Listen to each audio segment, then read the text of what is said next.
New Mexico's natural beauty has earned the state the moniker the Land of Enchantment. Oil rigs, trucks, and containment ponds are scarring that landscape.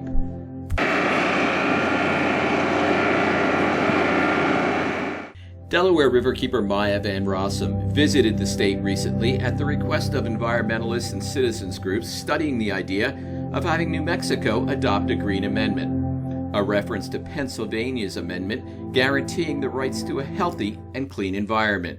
Don't we as people here on this earth have a right to clean water and clean air and a healthy environment?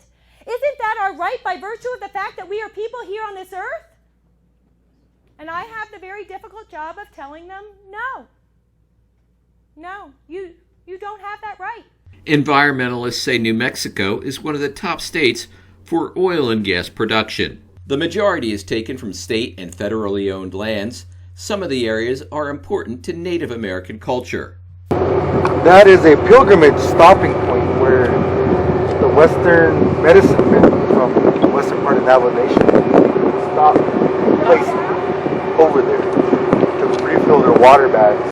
The process uses huge amounts of water that's trucked and stored in containment ponds. The gallons that I quoted, anywhere from 88 to 220 truckloads of water for each well. And science tells us for every action there is an equal and opposite reaction, so 220 truckloads of produced water comes back out. They passed a law where the produced water can now be recycled and used for agricultural purposes. Well, some of our products are green chilies and pecans, and I don't think anybody that's listening to me now would want their green chili in New Jersey or New York to have on the package a label that says produced in New Mexico with recycled toxic waste. Democrats hold most of the federal, state, and local offices here. Citizens groups say oil and gas money still dominates the politics, despite the party's progressive stand on addressing climate change. That narrows the focus on a state that is considered a resource state, like New Mexico, and only has 2 million people. So the 2 million people cannot fight against the power of those millions of people who are still using all of that gas and gasoline. The current state budget, 33% of our budget comes from royalties from oil and gas exploration. And as Mike mentioned, we are the third largest producer of oil in the United States, the state of New Mexico is. And we're the fifth largest producer of natural gas. And it's just an amazing amount of revenue coming from that. And our state legislators have become pretty much addicted to that royalty income. Right now, environmentalists are fighting the efforts to allow fracking in the Albuquerque Basin. The Rio Grande flows through this watershed. 800,000 people depend upon the water in the Albuquerque Basin. It's called the Albuquerque Aquifer.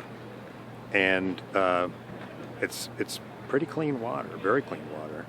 And yet the oil and gas industry, they're so ambitious. It's not enough to be able to get it out of the Permian Basin and the San Juan Basin. They want it out of, they want oil everywhere they can get it. Environmentalists, residents, and indigenous people hope the adoption of a green amendment will play a role. Our efforts have shifted to get some movement at the state level, and we've been focusing on legislation at the state level. But after having read Maya's book, The Green Amendment, I realized, wait a minute, there's a way to do this so that it can be a more permanent solution as opposed to just fighting one legislative battle after another. But one of the reasons why we would need tools, precautionary tools like the Green Amendment, is in order to achieve that 2045 and 100% renewable, we've got to have laws in place that allow it. If we continue with the same laws that we have in place now, especially with the same type of administrations that have the come and go federally and statewide. We're screwed. We won't make it. We won't even come close. The goal is better decisions on the front end to advance the good and prevent the bad. But if we do not succeed in that, if our government officials get it wrong, then what a Green Amendment does for us is it gives us immediate access to the courts so we can challenge that bad decision and defend our inalienable human rights to a healthy environment.